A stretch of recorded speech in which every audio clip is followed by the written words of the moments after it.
மக்கள் அனைவருக்கும் வணக்கம். துரோகம் செஞ்ச ஓபிஎஸ்க்கு கட்சியில இடம் இல்ல, வேலையும் இல்ல அப்படின்னு மீண்டும் ஒரு முறை அழுத்தமா அதிமுக பொதுச் செயலாளர் எடப்பாடி ஐயா அவர்கள் சொல்லிட்டாரு. இதனால அவருக்கு அதிமுகல கண்டிப்பா சீட்டு இல்ல, அதிமுக இவர் சேரலன்னு தெரிஞ்சிருச்சு.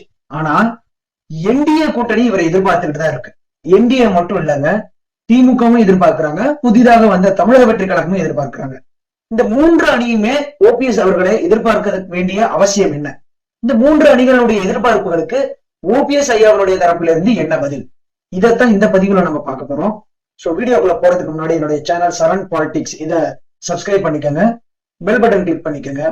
வாங்க வீடியோக்குள்ள போலாம்.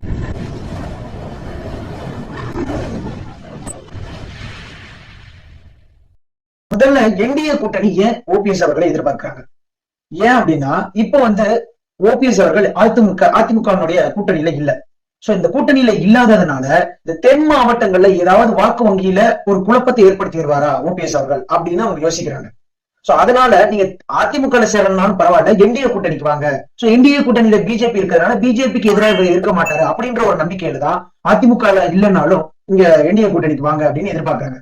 இது ஏன் அப்படி நினைக்கிறாங்க அப்படின்னா, இதுக்கு முன்னாடி நடந்த தேர்தல் 2021 பாத்தீங்கன்னா சசிகலா அவர்களையும் டிடிவி தினகரன் அவர்களையும் எடப்பாடி பழனிசாமி அதிமுக வெளியில எடுத்துட்டாரு. சோ அதனுடைய விளைவா, அந்த கோபத்தினுடைய விளைவு பாத்தீங்கன்னா இந்த முக்குளத்தோர் இருப்பாங்கல்ல, அவங்க அவங்களுடைய சைட்ல இருந்து கொஞ்சம் வாக்கு வங்கி அதிமுக குறைஞ்சது.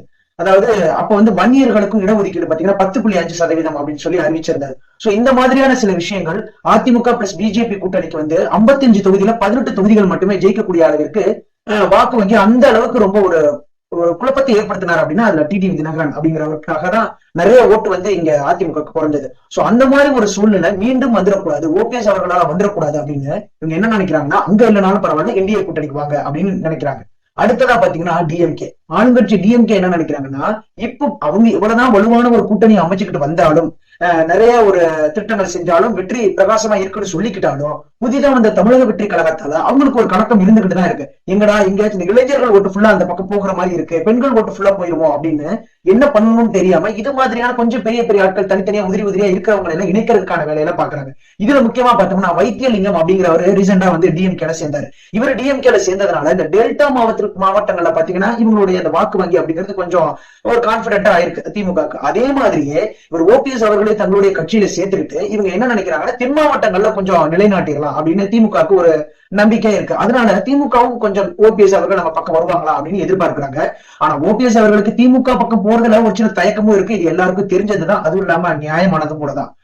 அது தாண்டி மூணாவதா பாத்தீங்கன்னா தமிழக வெற்றி கழகம், இவங்க கொஞ்சம் டிஃபரெண்டா எதிர்பார்க்கிறாங்க. என்ன அப்படின்னா, நீங்க ஒரு கூட்டணியா கூட சேர வேண்டாம், நீங்க எப்படி அண்ணன் செங்கோட்டையன் அவர்கள் தங்களை இந்த தமிழக வெற்றி கழகத்துல சேர்த்துக்கிட்டாங்களோ அதே மாதிரியே ஓபிஎஸ் ஐயாவும் நீங்க உங்களை எங்களுடைய கட்சியில இணைச்சுக்கங்க அப்படின்னு விஜய் தரப்பு எதிர்பார்க்கிறதா சொல்றாங்க. ஏன் அப்படின்னா, இப்ப அண்ணன் செங்கோட்டையன் அவர்கள் சேர்ந்ததுனால இந்த மேற்கு மாவட்டங்கள் ஃபுல்லா கவர் பண்ணலாம், அதுல ஓட்டு வங்கி நல்லா இருக்கும் அப்படின்னு விஜய் தரப்பு கணிச்சது. அதே மாதிரியே ஐயா ஓபிஎஸ் அவர்கள் சேர்ந்தாங்கன்னா தென் மாவட்டங்களில் இவங்களுடைய வாக்கு வங்கி கொஞ்சம் அதிகரிக்க வாய்ப்பு இருக்கு அப்படின்னு எதிர்பார்க்கிறாங்க. சோ இந்த மூன்று அணிகளுமே இதனாலதான் ஓபிஎஸ் அவர்களை ரொம்ப எதிர்பார்த்துட்டு இருக்காங்க. ஆனா அதாவது எப்படியும் அந்தந்த கட்சிகளுக்கு ஒரு தனிப்பட்ட ஒரு வாக்கு வங்கியில ஒரு சதவீதத்தை ஏற்படுத்துற மாதிரியும் ஓட்டு வங்கியை குறைக்காமல் இருக்கிறதுக்கும் இந்த ஓபிஎஸ் அவர்களுடைய வருகையை இந்த மூன்று அணியும் எதிர்பார்த்துட்டு இருக்காங்க. சோ பதிவினுடைய இறுதியில ஓபிஎஸ் அவர்கள் என்ன எதிர்பார்க்கிறார் அப்படின்னா, தனக்கும் தன்னை சார்ந்து உள்ள ஒரு அரசியல் தலைவர்களுக்கும் தன்னை சார்ந்து இருக்கக்கூடிய அந்த கட்சி பிரமுகர்களுக்கு ஒரு நல்ல அரசியல் எதிர்காலம் இருக்கணும், அதை பார்த்துதான் இதுல யாருங்கிறத நான் முடிவெடுப்பேன் அப்படிங்கிற மாதிரி அவர் இருக்காரு.